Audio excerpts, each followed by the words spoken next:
Əməkdar jurnalist Ayzər Ayxan yazır.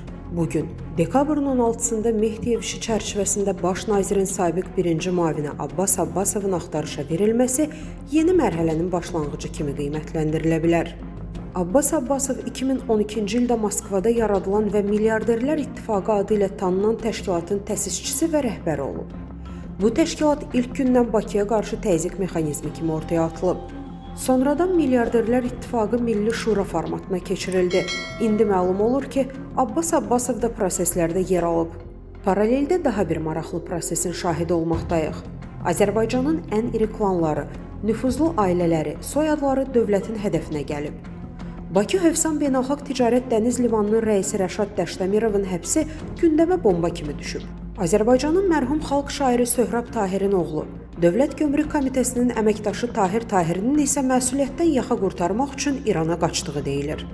Dekabrın 15-də Dəniz Nəqliyyatı və Enerji Resursları Baş Gömrük İdarəsinin rəisi, Gömrük Xidməti General-Mayoru Həsən Eyyubov vəzifəsindən azad edilib. Həsən Eyyubov general-polkovnik Bəylər Eyyubovun qardaş oğludur. Bir onu demək olar ki, dövlət çox ciddi qərarlar alıb. Bu qərar o qədər qətidir ki, kimsəyə güzəşt edilməsi mümkün görünmür. Bütün toxunulmazlara toxunulur. Hadisələri dərindən müşahidə etdikdə onu demək olar ki, Rusiya xəttindəki gizli-aşkar qruplar, vaxtilə yüksək vəzifələr tutmuş şəxslər hakimiyyəti qeyri-seçki yolu ilə devirmək istəyiblər. Onlar bu prosesdə AXCP sədri Əli Kərimlini dönəm lideri seçib, onun üzərindən dövləti ələ keçirməyi planlaşdırıb. Tarix bu cür ittifaqlara çox şahidlik edib. Ən bariz nümunə isə İranda yaşanıb. İslam inqilabı zamanı Xomneyi də eyni metoddan yararlanıb. Bütün siyasi qüvvələri ətrafına yığıb, onların üzərindən hakimiyyətə gəlib. Sonra isə hamısını məhv edib. Əli Kərimli də eyni taleyi yaşaya bilərdi.